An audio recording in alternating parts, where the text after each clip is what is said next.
Yo, what's good, YouTube? This is Jay from TNJ, and welcome back to the Lions franchise. And we are coming off of a loss last episode to the Oakland Raiders, the first of the year.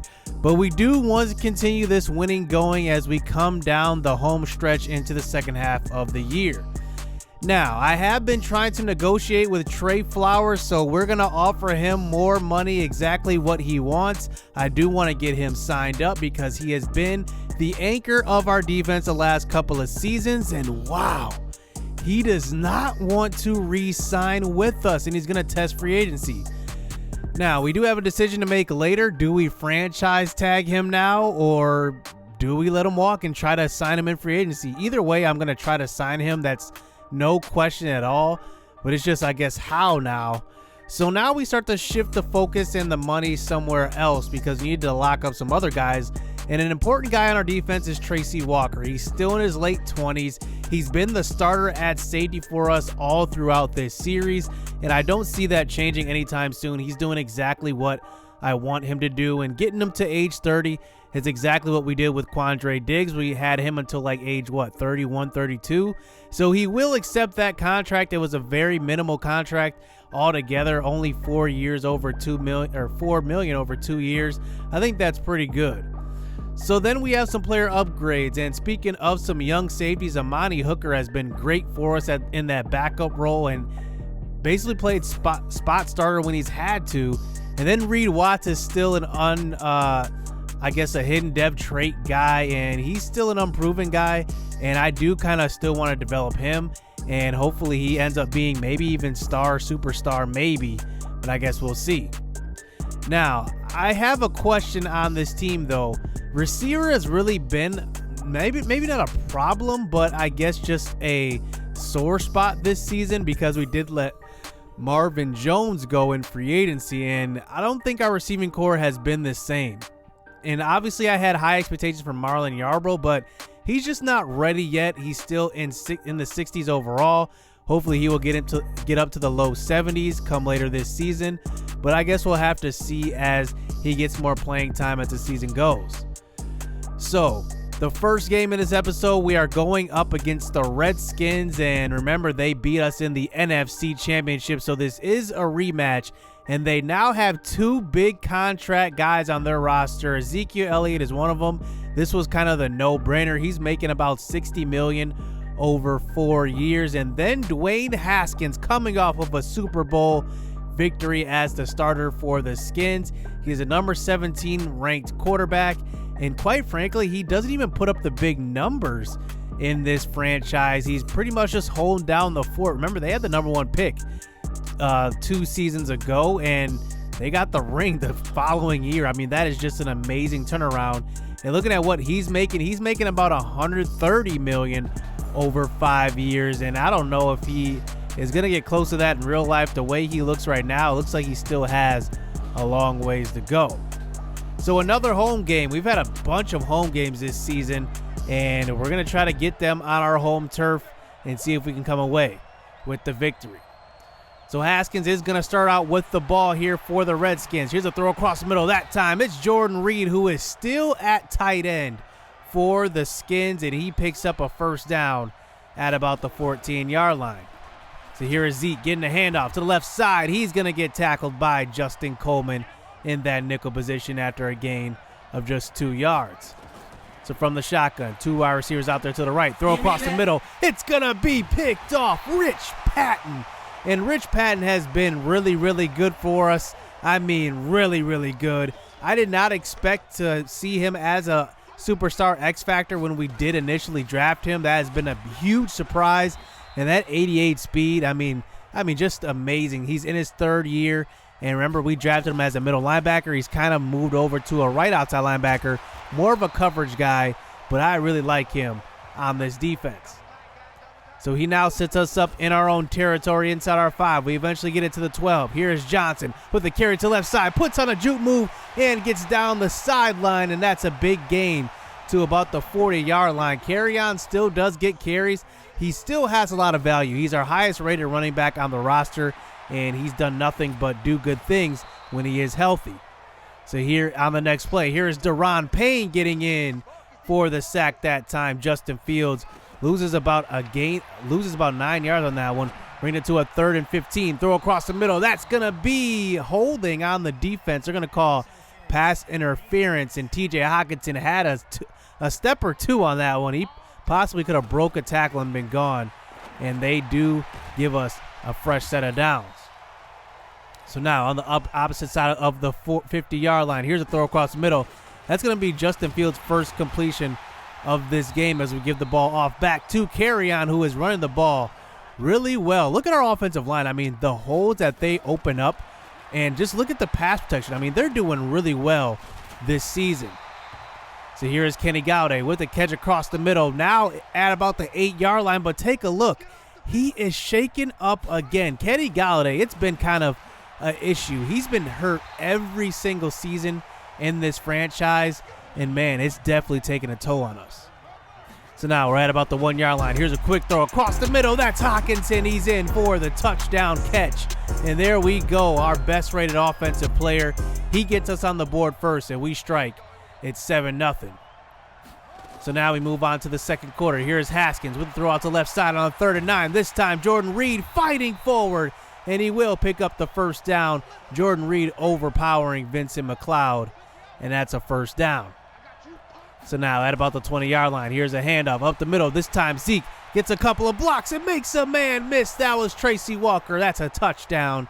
And he picks up a nice gain of about 17 on that one. And look at that ball glitching. It's 7-7 here in the second quarter. So here is Fields back onto the field. Here he is giving it off to Kerryon, who gets hit hard by Landon Collins and will cough it up. And wow, Landon Collins is just a cheat code in Madden 20. You guys know, if you guys have played against him, I mean, this guy has forced literally more fumbles than any team has forced here in this series at all. I mean, every time this guy hits, it's like it's a fumble. So we give it right back to Kerryon and almost fumble on that one, bringing it to a 2nd and 1 with 2 minutes left here in the first half. Throw to the right side. It's going to be Dustin Revolt, a fan favorite here in the series, along with Anthony Ying. He picks up a big gain of about 19 yards. So here's a throw out to left side. This time Wallace loses his man-in-man coverage. What a great route on that one, getting it inside the 10-yard line for the first down. So now Fields comes out under center at about the 6-yard line, drops back this time, rolling out to left side. He's got a lane in room touchdown, and Justin Fields does get us on the board before half. That was a nice 2-minute drill here as we do take the touchdown lead as we move on to the second half. So here is Haskins back out onto the field, throw out to left side. He's got his man Ezekiel Elliott for about a gain of 7, bringing it to a 3rd and 3 at about the 13-yard line. This time Haskins, 5 wide receivers out there. Quick throw to the end zone. That's touchdown by Kelvin Harmon on that play. And they do tie this game up at 14 apiece as we come back out onto the field later in the third quarter. This time Fields throws to the left side. He's got Wallace, who can't hang on to that one in traffic. I thought he had that one and got it stripped out at the last second, and we do settle for the field goal as we take the 3-point lead here, moving on into the later parts of the third quarter and into the fourth. So here comes Haskins back out onto the field on a 3rd and 4. Here's a dump ball pass that time, and he's finding Reed, but he can't fight forward. Nice tackle by Big Play Slay. And that's only a gain of 2 as we do get the ball back here to start the fourth quarter. Here's Kerryon with the handoff to the right side, and he will get inside the 10-yard line. He's got 91 yards rushing, his best game rushing since he's been healthy so far this season. So here is Fields this time trying to take it himself, but he does get pushed out of bounds at about the 2-yard line as we line up for a 2nd and goal at the 2. Fields this time trying to get rid of it, but the pass rush gets there way too fast. That's a sack, and that's a loss of 6 yards, bringing it to a 3rd and goal. 4 wide receivers out in the tight formation. This time Fields tries to scramble out and buy some time, and he is going to get sacked again, and he will lose 2 yards. And now Washington has a chance to at least tie this game up, but definitely take the lead with an extra point. So here's Haskins, throw across the middle with 4 minutes left. He will get it completed inside the 5-yard line, and now Haskins once again putting out a nice drive with 3 minutes left in this game. Throw across the middle. It's going to be picked off. Rich Patton again, his second of the game, and that one is the biggest one of the season. Take a look. Rich Patton, 5 picks on the year, and we are halfway through the season. He could possibly get to double-digit picks, and that one is a crucial one, as now we have a chance to ice this game as we try to milk the clock here on offense. So here's a throw across the middle. That's Luki Wanjami across the middle. He's got a gain of about 8 yards. He gets pushed forward. As here's Kerryon Johnson now getting a carry up the middle. He's got a gain of about 13. But look, he's shaken up again. Wow, in a game where we were giving him the ball because he was toting the rock pretty well, he just gets hurt just like that. He is just fragile. Man, it is just crazy to see how these running backs of ours are just unlucky. I mean, the only one that stays healthy consistently is Kennedy Brooks as he gets in and gets the first down, and that one will do it as Washington burns all their timeouts.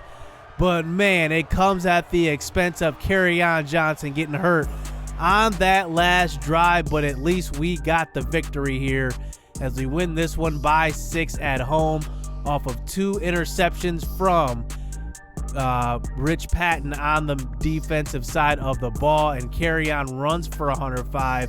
His best running, I'd say one of his best throughout this franchise, to be honest, because we haven't had too many 100-yard rushers. I mean, honestly, the last few games we've had a couple, but up to this season, I mean, we haven't really had a lot of 100-yard games, and mainly it's because this year our offensive line is on a whole new level as they are opening up holes that, I mean, anybody can run through. So after that game, we do have some upgrades. Frank Ragnow, one of the best centers in the league at this point now, 27 years old, 87 overall. Number 6 in the NFL. Look at those ratings. Wow, I mean, that is just amazing. As my favorite player in this franchise, probably because I'm biased, he was our first pick in this whole entire series. Quinn Bryant gets an upgrade, and he goes up and overall. He is the number 6 left guard in the league as well. Look at that. I mean, run blocking's up there. His pass blocking's much improved. I mean, this guy is amazing. Our offensive line just looks amazing. So Dustin Revolt, a fan favorite, gets a upgrade. He started at about 57 overall. He's now at about 64. An amazing 7 overall jump for him. And this is only over 1 year. I mean, just remarkable to see his progress.